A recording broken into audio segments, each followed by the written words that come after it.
Jews, Jews and Judaism, and the struggle for orthodoxy in late medieval and Reformation England explores how images of Jews and Judaism played a significant role in the struggle for orthodoxy both before and during the Reformation in England. He's also working on a book on that. Dr. Bortz also holds an MS Ed. Is that how you say that?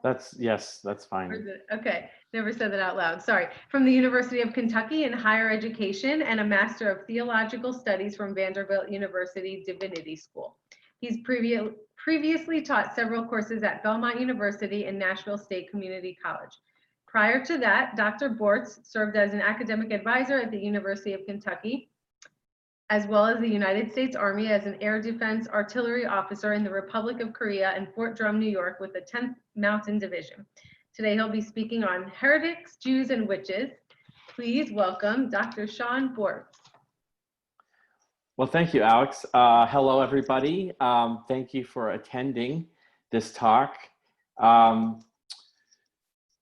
It's somewhat of an interesting interest of mine, but it's also depressing. So I'm going to try to make it as undepressing as possible, but I don't know if that is possible. This is really a history of of patterns of intolerance in late medieval Europe, and particularly how this intolerance relates to three groups of people in late medieval Christendom: heretics, Jews, and witches. So as a historian of late medieval and Reformation Europe, I often think about how patterns of that strange and unfamiliar lost world still echo in societies today. And unfortunately, how the patterns of intolerance from that era still arise in Western societies in various modern forms like anti-Semitism and racism, religious and ethnic bigotry, misogyny, and even forms of demonization in political discourse, which at the moment is probably more volatile than anything most of us have seen in a generation. So these patterns of intolerance, however, didn't just emerge out of nowhere. They have roots that date far back to the Middle Ages, and even earlier than that, although the story is quite complicated. For example, the persecution of the Jews in late medieval Europe formed a legacy of intolerance and hatred that would eventually lead to Auschwitz. But we should remember that 500 years is a long time, and late medieval Christians did not think about Jews in modern racial categories like the Nazis did. Racial anti-Semitism emerged in the 19th century, and Nazi ideology can best be described as a confluence of anti-Semitism, social Darwinism, and fascism, all of which came well after the late medieval era. However, the Jew as the ultimate symbol of unrepentant wickedness and unbelief never really disappeared from the collective conscience of Europeans as they entered the modern age. They may not have viewed Jews and Judaism in the same way as their late medieval predecessors did, but they sure thought something was wrong with them, even for Jews who did their best to assimilate into modern European society. The cultural pattern of intolerance was there, at least enough to ignore the plight of Jews when they simply started to disappear. And of course, there were always exceptions, the rescuers during the Holocaust, and those in the late medieval era who got along with Jews quite well. But they were largely, unfortunately, exceptions. I'd like to focus on a sort of snapshot in history, the late medieval and Reformation era, and see what intolerance looked like back then and how it manifested itself, particularly against heretics, Jews, and witches. So in late medieval Christendom, there were three categories of people that were considered to be the enemies of the human race. People who threatened the stability and peace of a well-ordered Christian society. And these three groups were heretics, Jews, and witches. The period I'm talking about is from roughly 1400 to 1600 Common Era, although both heretics and Jews were persecuted centuries prior to the late medieval era.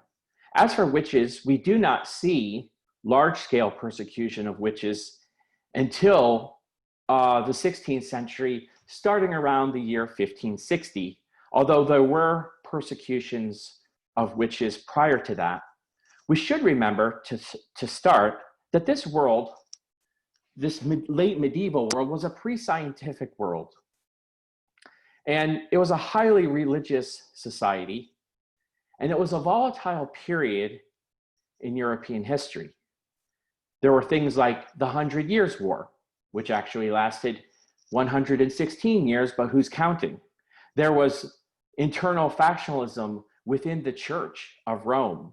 There was the return of the bubonic plague several times after the 14th century that wreaked havoc on the lives of many Europeans.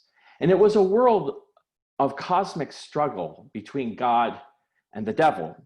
There were spirits and demons and hobgoblins and bugbears, or so people thought.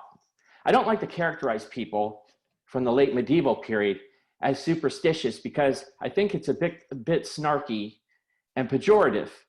Because think about it, if any of us were born in the year 1410, would we be any different? Probably not. The church as an institution wasn't just something someone was casually involved in one day a week or less than that.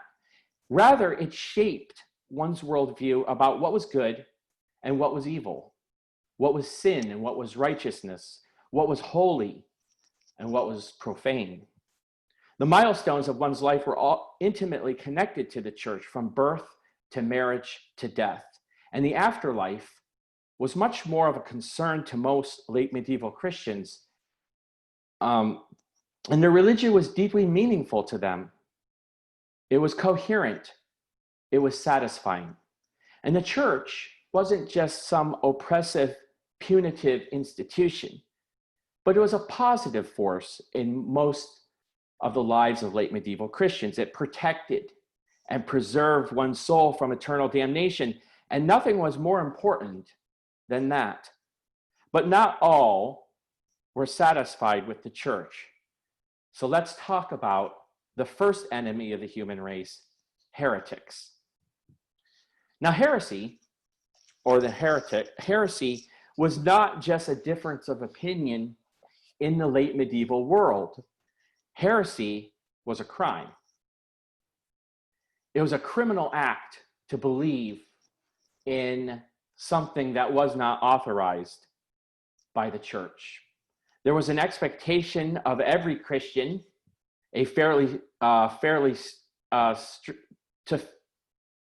strictly adhere to certain doctrines and practices of the church that the church taught, and there was an expectation to submit to church authorities.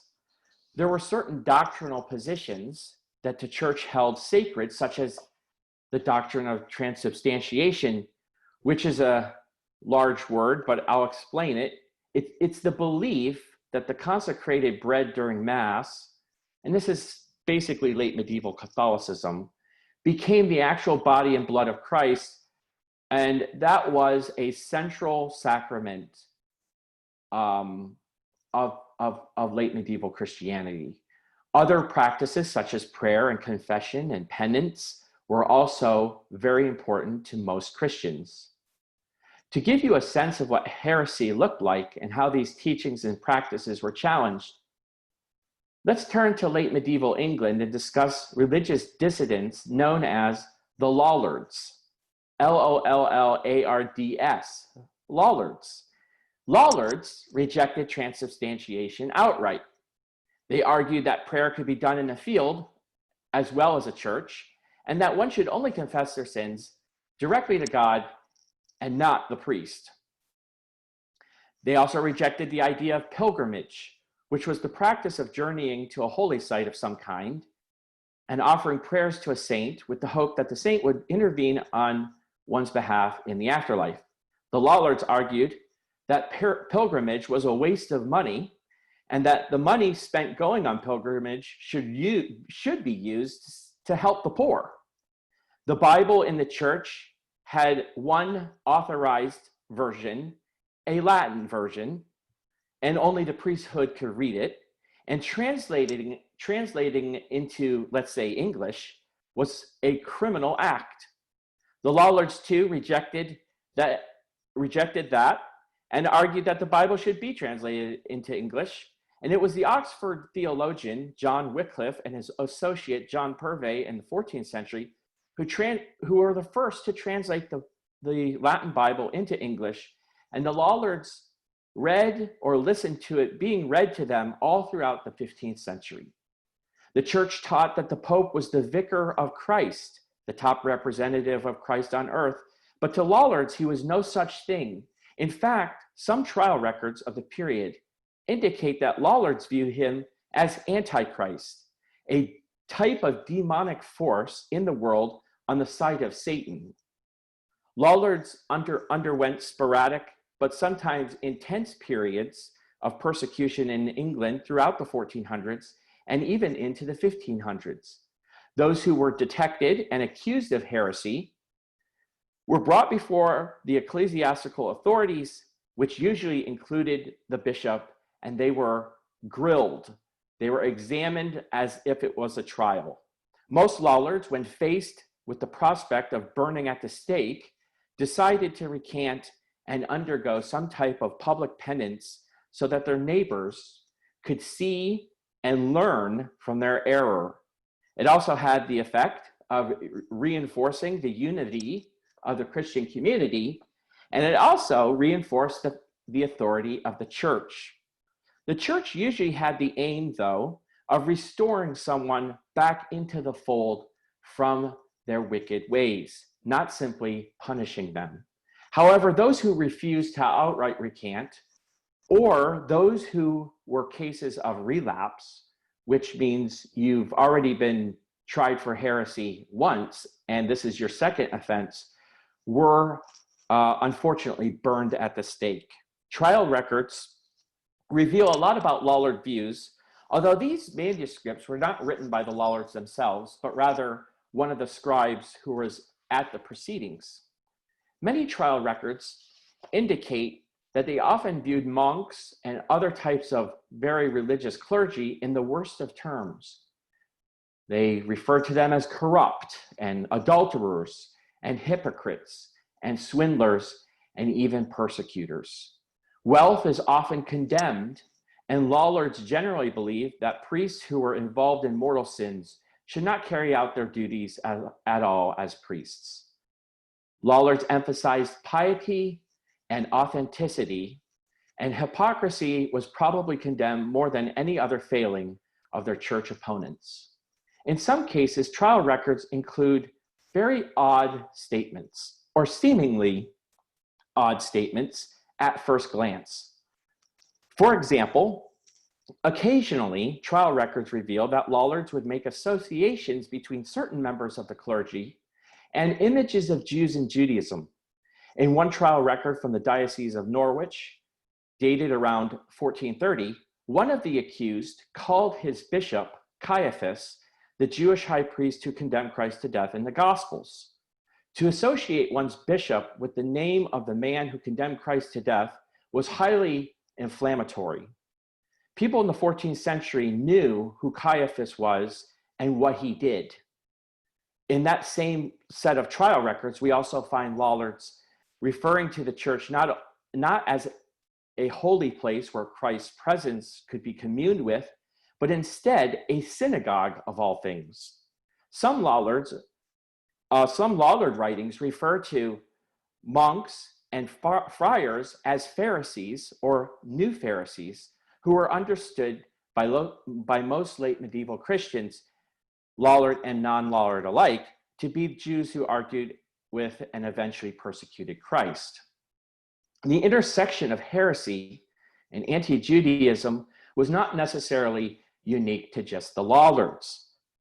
The church's rhetoric against the Lollards also tried to associate Lollards with images of Jews and Judaism, such as the figure of Judas Iscariot, the man who, according to the Gospels, betrayed Christ. Since lawlords were deemed as heretics and thus betrayed Christ in the church, Judas was a convenient image to deploy in making the point that lawlords were indeed on the side of Satan. The rhetoric of both lawlords and church authorities did not rely on images of Jews and Judaism to disparage one another alone, but the presence of images of Jews and Judaism was an important feature in their rhetorical struggle over the meaning of true religion. What's curious about using images of Jews and Judaism in late medieval England is that England had already expelled their Jewish population back in the year 1290. So it proves something for which we moderns understand these days. You don't need Jews around or even be in contact with Jews at all in order to be anti-Semitic or be around people of color to be racist or bigoted.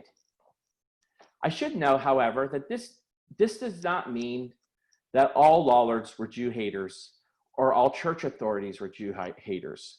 What it does show is that Jews were considered to be a common enemy among both groups. So let us now turn to late medieval views of Jews and Judaism. I do want to share my screen because I want to show you some images. If I can. So this is the title page, and I think you can see that. You can. The only problem is I don't, oh, there we go.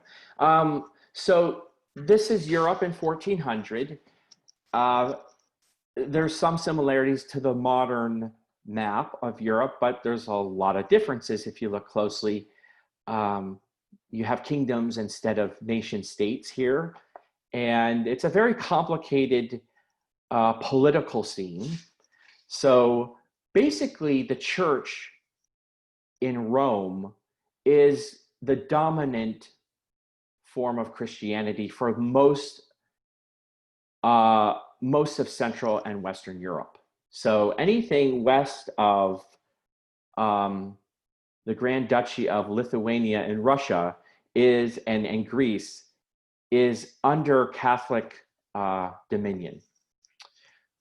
And I included this this photo here. This is Lincoln Cathedral in England. I had a chance to visit there, and I just want you to show the imposing structure of the church, the infrastructure. It's an imposing site, but it's also a beautiful site. And most late medieval Christians want to be a part of this structure. But Jews, witches, and heretics look at this structure very differently than most late medieval Christians. This is a place of sometimes terror. This is Oxford. When I visited Oxford, I had a chance to do some research at Oxford, and this is one of my favorite little streets in Oxford. But Oxford was a medieval city which once had a Jewish community until the year 1290, unfortunately, when the Jews were expelled. And so if we look at heretics, this woodcut basically, actually this is probably from a 16th century manuscript or printed book, but this shows lawlords being burned at the stake, or actually hanged and then burned as they're hanging there. And this is one of the ways heretics would be sentenced to death. Why were they burned rather than just executed with, the various medieval techniques of execution, usually hanging and beheading? Well, it was a spiritual crime. It was a crime against God and the church. And so the flames were sending a message that was the appropriate sentence, I suppose, or method of execution, because the church believed these people were going to eternal damnation. This is not a tolerant age. It's a very intolerant age, era of history. And Chedworth, this is Bishop Chedworth's tomb at Lincoln Cathedral. And the reason why I put him here is because Chedworth was a bishop who hunted down Lollard heretics while he was bishop in England in the mid 15th century. And to stumble upon, I didn't know he was buried at Lincoln Cathedral. And when I saw that, I knew who he was, but I didn't know he was buried at Lincoln Cathedral. And so I just had to take a photo of where the man was buried. And this is an interesting trial record. When I talk about trial records, this is what a 15th century trial record actually looks like. This is from the Public Record Office in Lincoln Cathedral, or in Lincoln, England. And if you look at, there's a strange statement item he taught basically that the Holy Father, the Pope of Rome, was a great beast and a devil of hell and a synagogue.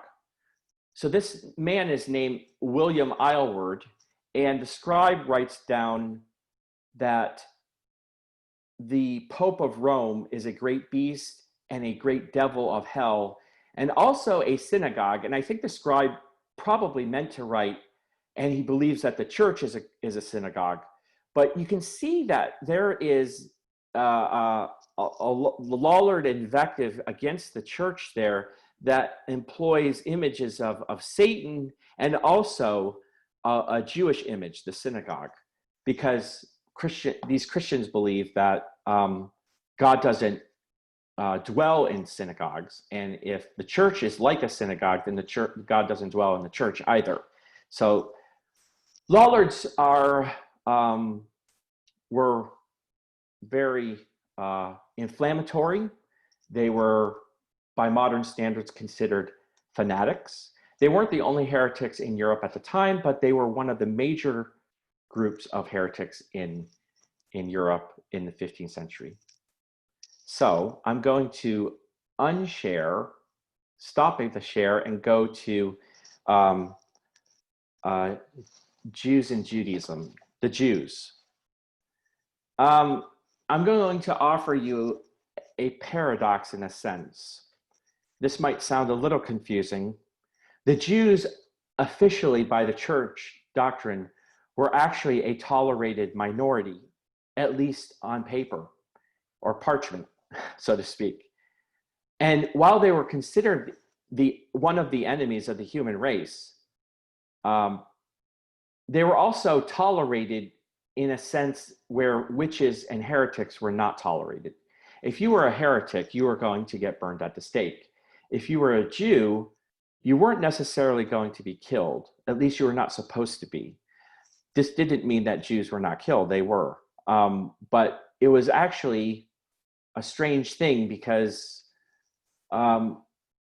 Christians were supposed to keep Jews around. And what that has to do with is a teaching by St. Augustine way back in the 5th century, which said you must keep Jews alive in a degraded position in society to remind Christians that they have, that Christ and the church has had victory over the Jews and the synagogue. So you can't be reminded of your triumphal victory over Jews and Judaism if there are no Jews left alive to remind you. And for some reason, Augustine, even though he was disparaging Judaism, was also oddly preserving Jewish existence in a sense. And the church tried to follow this doctrine from Augustine well through the Middle Ages. Now, this did not mean that all late medieval Christians followed Augustine. A lot of them, unfortunately, didn't. Why were the Jews considered one of the enemies of the human race?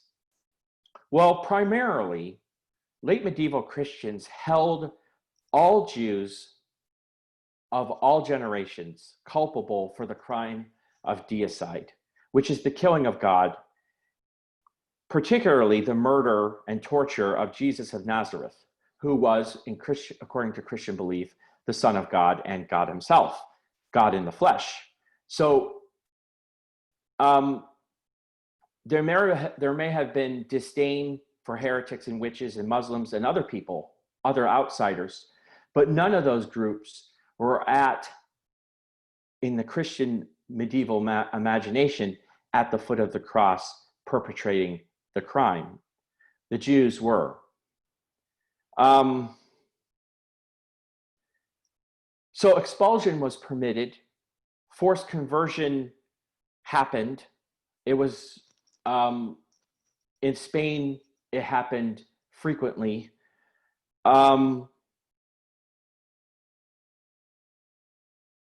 But most people didn't care what Augustine said 1,000 years before. By the late Middle Ages, European Christians were developing a very hardened heart towards the Jewish communities across the continent. By 1400, late medieval Christians would vividly recall the birth, life, death, and resurrection of Christ.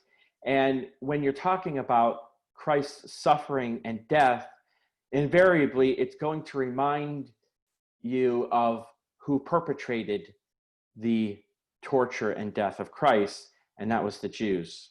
And this narrative, these passion narratives, they're called, concluded that Jewish malice was the primary motivation for the torture and murder of Christ. And it was reinforced through religious passion plays, sermons, devotional material like devotional literature, and even art and architecture. And Jews and Judaism was primarily viewed in very negative terms by most late medieval Christians. Some historians have referred to Jews during this period as simply unbelieving outsiders. But I think this is a distortion, a way of sanitizing the late medieval Christian view of Jews and Judaism. Yes, they were unbelievers according to Christian doctrine, and yes, they were outsiders, but they were viewed with much more hostility than that.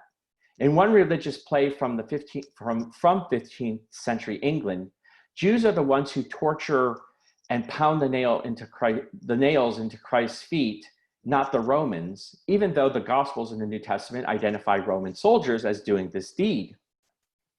In a 15th century religious biography called the Book of Marjorie Kemp, the female narrator has a vision in which the Virgin Mary speaks, and she condemns the cruel Jews for killing her son, and then proceeds to curse them, which is similar to another scene from another religious play. Outside of England, Jews underwent expulsion in Spain and Portugal, and they were accused of 2 crimes in addition to deicide throughout the period. One was called host desecration, and the other was called the blood libel. Host desecration was the belief that Jews would somehow obtain the holy and consecrated bread, the Eucharist, that underwent transubstantiation, and commit it to various tortures and abuses, which more or less rehearsed the torture and murder of Christ all over again, since the sacramental bread was considered the very body and blood of Christ. There's also a late medieval play in England in which 5 Jews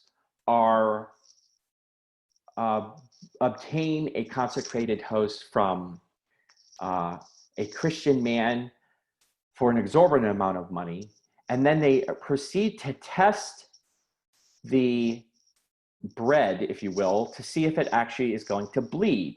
So the 5 Jewish characters on stage will surround the bread, the Eucharist, and they'll stab the wafer, the bread, to see if it bleeds. And in the play, to their astonishment, it does bleed. And then they try to boil and bake the bread, the Eucharist. And it's a crazy, short but crazy play. And Christ appears to them as a child, and they convert because there's a miracle that takes place. And Jews were often considered objects of conversion. And you can only and many Christians believe that Jews could only convert if they saw a miracle from God, because they were considered very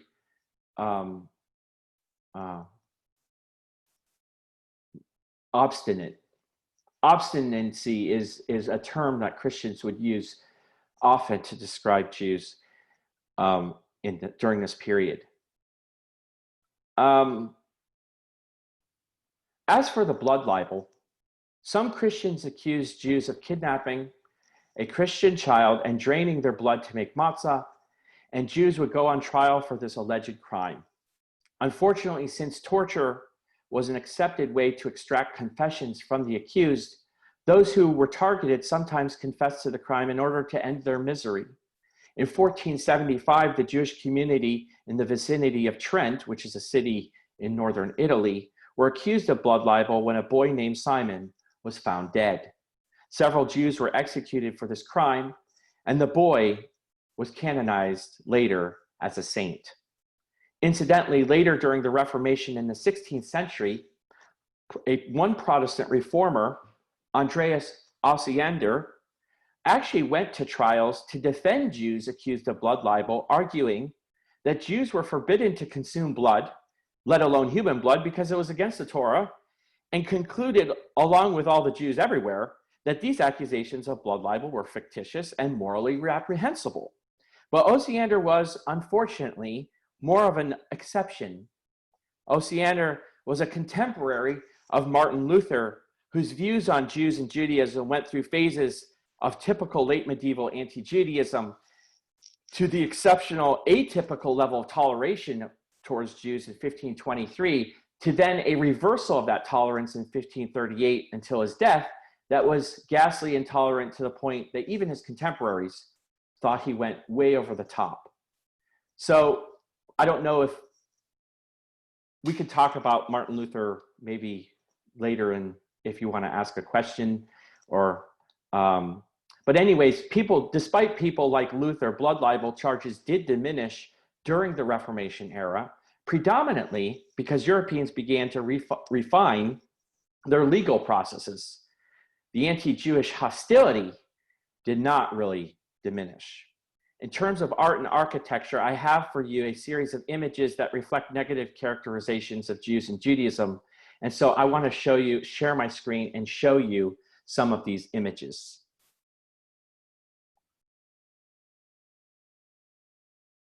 So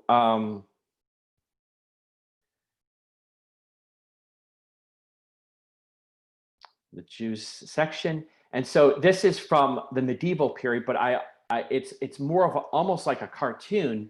And you can see there's a figure there with horns who's obviously the devil, and he's touching the nose of a Jew. And there's devils behind him.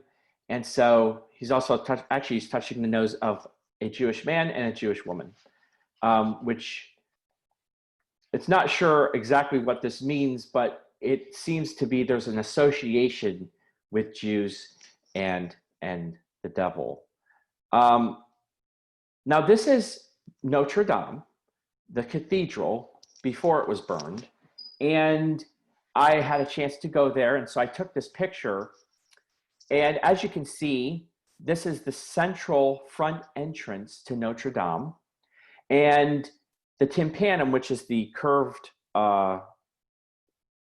inlet part of the, I don't know if I have a cursor that you can you see the cursor? Yes. This part is called the tympanum. And this is Christ sitting on the seat of in judgment. And these are the two figures that I want to focus on. This woman over here and this woman over here. So first, the tympanum, you can see on Christ's left side, okay, are devils and those who are journeying to hell and who are under God's judgment.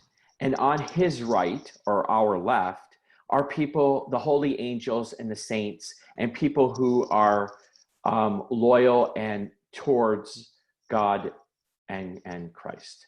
And so there's the left side of Christ, or our right, looking at this, is the bad side, and the left and the right side of Christ is always the good side. You can see this more closely. These are on his left. You can see this devil leading people to hell.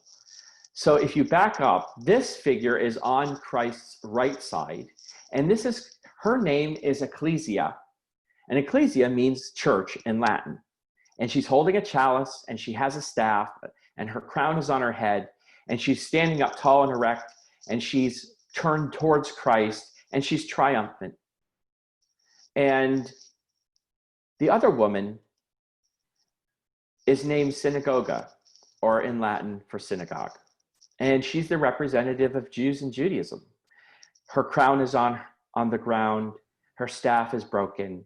The law, the Ten Commandments are turned upside down, and she's turned away from Christ. And there's this hat over her eyes that show Jewish blindness towards Christian truth. And she's defeated, and so this is on the front entrance of Notre Dame, and it communicates to modern people probably absolutely nothing, because people walk by it and don't even know what they're looking at. But those who built Notre Dame and those who worshiped there, at least the priesthood, knew exactly what Ecclesia and Synagoga meant. And so we have other examples of Ecclesia and Synagoga in other parts of Europe. Here you see the same type of thing. That in this one, the synagogue actually has a blindfold over her eyes, depicting or meaning Jewish blindness. So this is very denigrating towards Jews and Judaism. This is another form, stained glass form of synagogue and Ecclesia. And you can see the one on the left side, which is God's right, is God is coming out of the sky and putting a crown on her head, and she's holding a chalice, and there's triumphant, and this is a mythical beast that indicates strength. And then the synagogue is actually, God is stabbing synagogue in the head with a sword, and she's blindfolded, and her crown's falling off, and her staff's broken, and she's actually riding or holding a goat's head, which is in medieval art is never a good thing. Goats do not mean holiness. They mean usually something to do with Satan or the adversary. So I just give you, this is just, this one's from Berlin. This is another Ecclesia Synagogue. As you can see, blindfolded, the Torah, the Ten Commandments turned upside down, which indicates that Judaism and the Torah have been superseded by Christianity. And now this is a different depiction of, this is one of the strangest and probably most offensive of Christian architecture. This is a Jew suckling on a female pig, and it's called the Judensau. And you'll find these occasionally on churches still in Europe, if you look closely. And it's a denigration of Jews and Judaism in some of the most offensive ways. This is a close-up to show you. And obviously this Judensau is still on this church. This is a woodcut of a Judensau. And so you can see that Jews are suckling on a female pig. And the rabbi, they always put the rabbi or their scholars in the back of the pig. So this is highly offensive. And then this is actually Martin Luther's church in Wittenberg, Germany, and you have a Judenschau as well. So there's a very ugly, dark side to late medieval Christianity. You have beautiful cathedrals and fantastic architecture, and then you have, if you look closely, things like ecclesias and synagoga and the Judenschau. This is a depiction, stained glass depiction of Saint Nicholas, or a Jew actually beating an image of Saint Nicholas because it's part of a miracle story about Saint Nicholas. And so this is in Chartres Cathedral in France. And then this is the blood libel. And this is actually Simon of Trent, the little boy from Trent in 1475. And this is a depiction of the Jews who have kidnapped him and have who are draining his blood to bake matzah for Passover. And so Christians believe Jews were doing this, which there's absolutely no evidence whatsoever that Jews would ever do that. But in the Christian imagination, the Jews were capable of any type of evil. And so this is some of the darkest, most intolerant images from the late medieval era. And so we can talk about witches now. I do want to end on a positive note for the Jewish section. There were, do you have a question? No, no, go on. Okay. I do want to end this section on a positive note to some extent. There were episodes of Jews helping, or Christians helping Jews. And so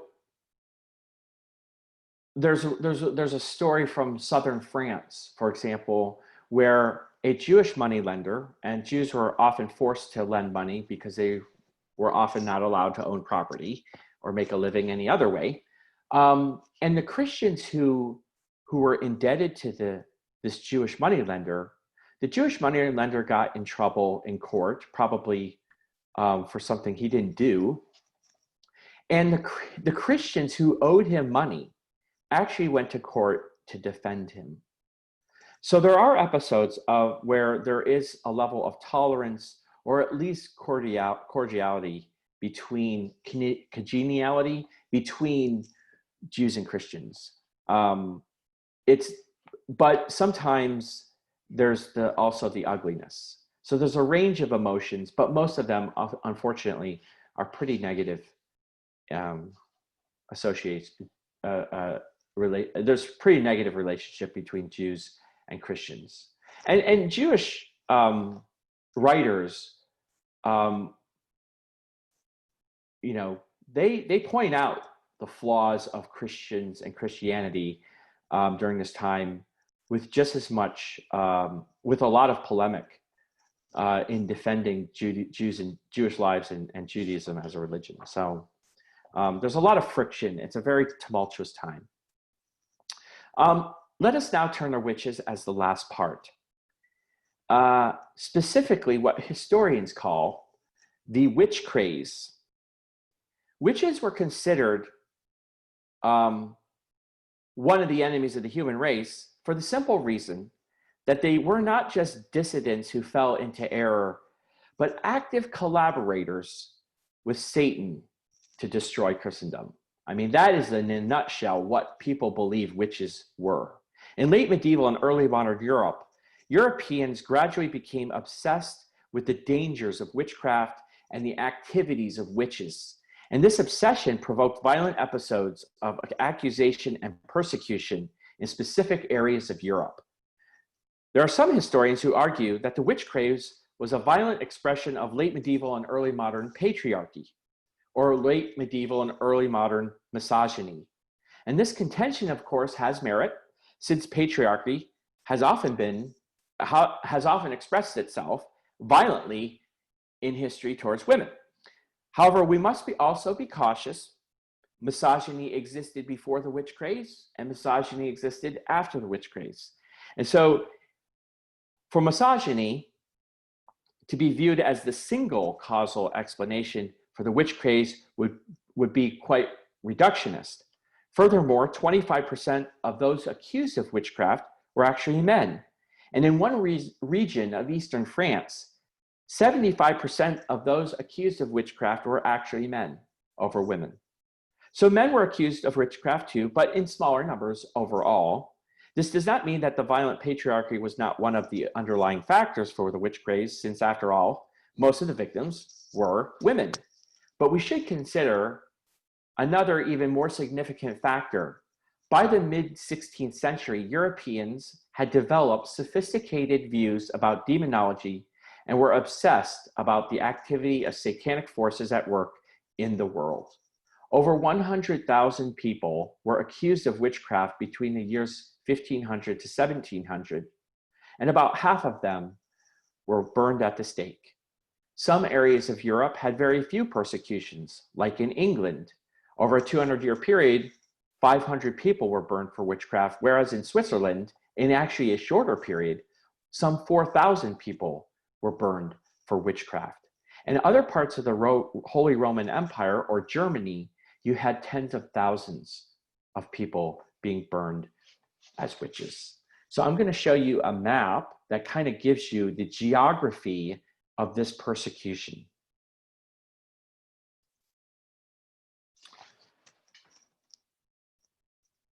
So the dark red areas, or the bright pink areas, if you will, are the areas of Europe that were the most intense persecution of witches. And to be frank, most people accused, I would say probably at least 95 to 99% of them were not witches. People are not actively or openly practicing forms of satanic worship in the early modern period generally. Now, there may have been different types of cults for various reasons. I'm not saying that there weren't, satanic cults. There's a certain fascination among people during this period that wanted to side with the devil, but the numbers are so minuscule, and there's not that it's definitely not 100,000 people, and it's not even you could probably count the number of actual Satanists on your two hands during this period. That's an unscientific hunch on my part, but I don't see that as actually a real threat and for real. It was a fantasy. This was a hysteria. And the yellow areas are areas of lighter persecution, and some of the green areas are areas of either we don't know have good trial records, or there really just wasn't a lot of witch persecutions. But certain areas like Scotland along the eastern coast, for some reason, has a very, very intense period of persecution, and the southeastern corner of England. And this is the part of the Holy Roman Empire and the Eastern Kingdom, part of the Kingdom of France. And this is considered by historians to be the heartland of persecution, right in here. So I have some images of witches rather. This is a typical image from the late medieval imagination. And you can see the woman is riding a goat. And that is definitely usually a symbol of satanic forces. You also see, this is an interesting one from the year 1610. It's a male witch being baptized or rebaptized by Satan. So they would undergo a new type of baptism, but by the devil instead of under the church authority. And this is another woodcut of witches, and you can see the flying goat in the background. And I think that was it. So most of the trials for witchcraft were in small villages in the countryside and not towns and cities. It was a strange world. If there was a bizarre weather event, for example, let's say a hailstorm, and your crops were destroyed, people would often look for an explanation. And the old woman or the strange hermit down the road might actually be working with the devil to destroy your livelihood. After all, everybody knows that bad weather was caused by demonic forces. If one's animal got sick and died, or one's child was stillborn or died unexpectedly, perhaps Satan was at work. Sometimes in small villages, people might be prone to identify someone as a witch or predisposed to identify someone as a witch if they already had a strong dislike for that person to begin with. So who got accused could be because someone had a score to settle. But the belief in witchcraft wasn't fanciful thinking.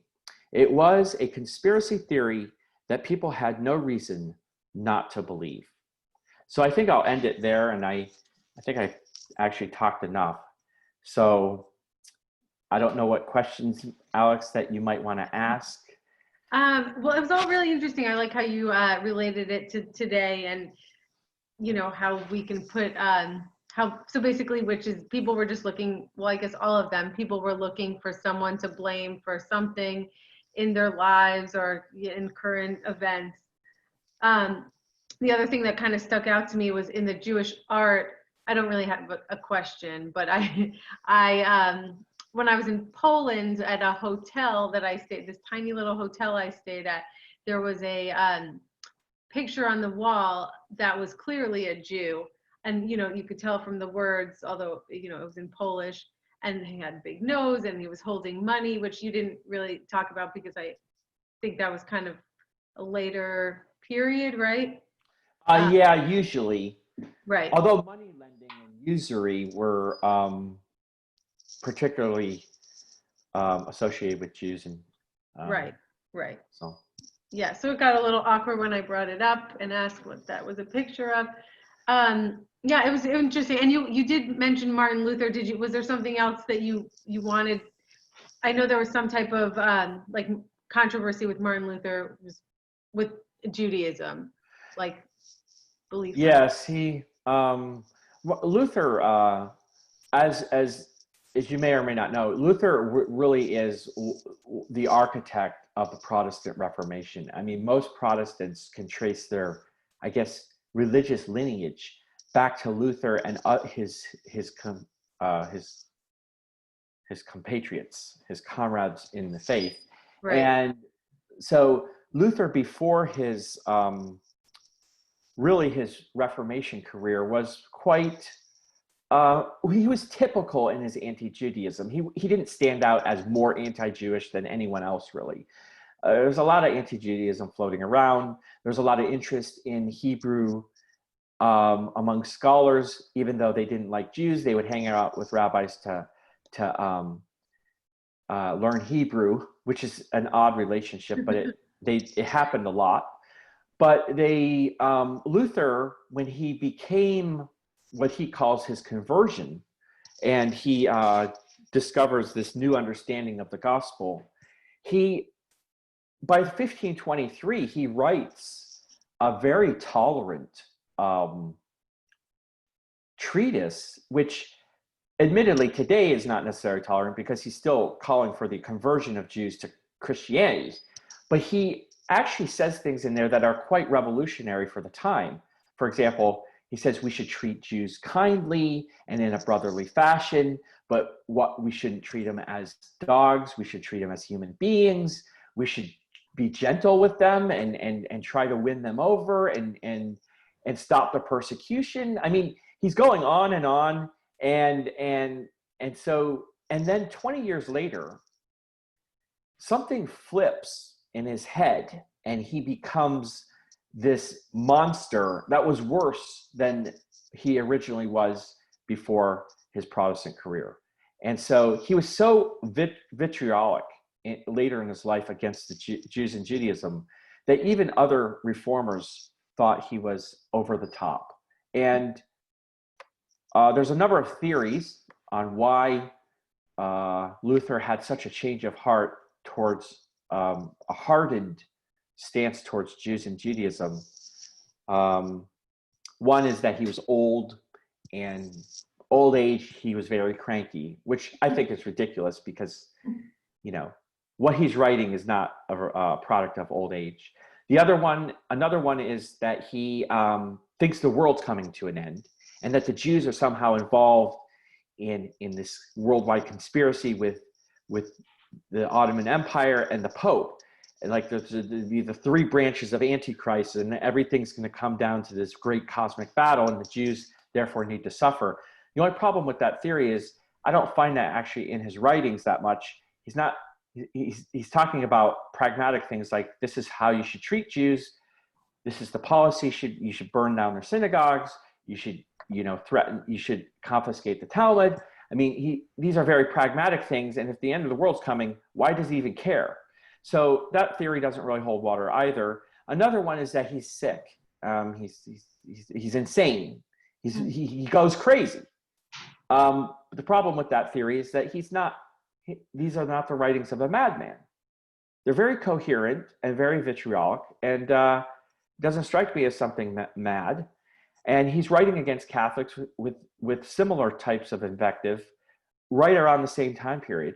So the only solution I can come up with is that Luther believes that the legitimacy of Protestantism is at stake. And his critics are saying, if you really are a true movement of God, then why haven't the Jews converted to Christ? Obviously, you're a false religion and you're a heretic. And Luther has to explain to Christian audiences, Catholic and Protestant, why the Jews are incapable of converting to Christ. And that's because they're under the curse of Satan. So, or they're under they're under the devil's domain and they can't convert. And so, but Luther knew Jews who were actual converts to Protestantism, but they're very few and far between. And he didn't treat them badly. He treated them as brothers in Christ. So it's a very odd thing. Luther didn't think in racial terms. I think I answered that question sufficiently. You did. Sorry. Yeah, that was very interesting. It was I guess a kind of a sad topic, especially to relate to today, but really interesting. So hopefully we can have you one day, in normal times at the JCC to talk a little more on all of this, or when your book comes out. Love to have you. Oh, great. Okay. Well, so thank you so much, Dr. Bortz. Hope to have you again one day soon. Okay, thank you. Thank you. Take care. You too.